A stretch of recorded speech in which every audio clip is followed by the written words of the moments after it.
Welcome to Smallcraft Cruising and the 4th Herbert restoration video. Alright, we're doing this selfie stick style because we are. Now, we're in Herbert, and let me get into the cabin real decently. So what I'm going to point you here is, the last time, in our last video, we put in this wall here. Now, what we're going to be doing is the wall back here, this wall here, along with this wall here, we're going to take this entire thing out and sand it down and rebuild it. When I rebuilt the panels, I deleted a sliding door that I hated. But the deck was molded for it, and it caused problems with the structure and many leaks and was overall terrible. You can see we tried to glob on the silicone, but it just didn't work and needs to be redesigned. Much of the boat was screwed together. I'm going to fiberglass instead for more strength and durability. With the panels removed, it's time to look at the original deck and how it sits on the boat. When I rebuilt it for the Mississippi trip, I just removed the rotting wood and replaced with new wood, copying the original design and keeping it the same. It's functional, but now I have more time to build something a little more sturdy. The big problem I'm having is removing this deck is kind of a one-way street. The reason is the deck here goes all the way, but see how there's kind of a lip around the edge? The only way to remove this deck is you have to pull it forward into the cabin. But we can't do that anymore because this is in the way and this is in the way. So the only way I'm going to be able to remove this deck now is to cut it in half. With the deck permanently removed, there's really no going back, but I think my new design will be a big improvement. I'm almost done prepping the gas tank cover and just need to cut the hole for the access to the hosing. With it cut and in place, I'm ready to fiberglass for permanent installation. This went a lot better than I expected, and with a few layers of fiberglass in place, it is very solid.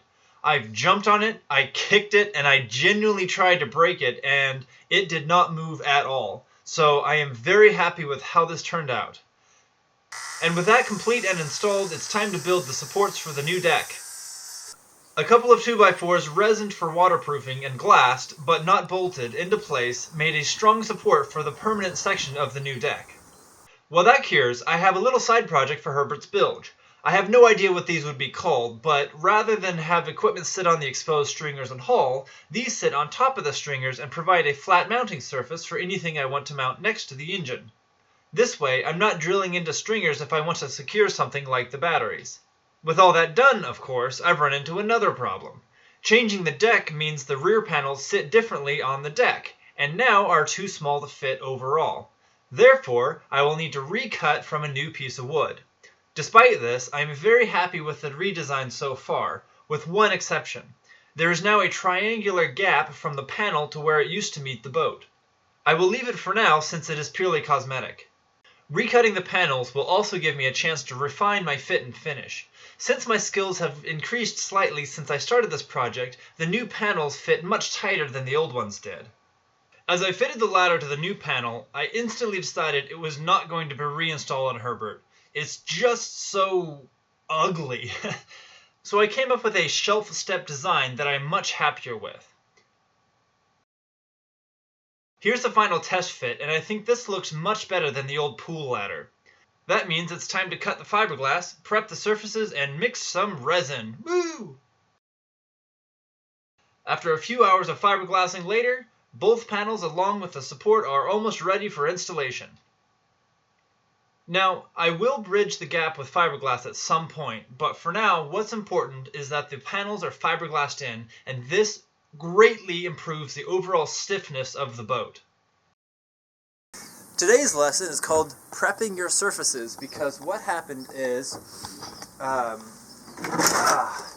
this here used to be into that corner there, and I fiberglassed it all in to make it all strong and sturdy, and then it just, the next morning I was just kind of pulling on it to see if it took, and it just came right out. No, like, it just didn't stick at all.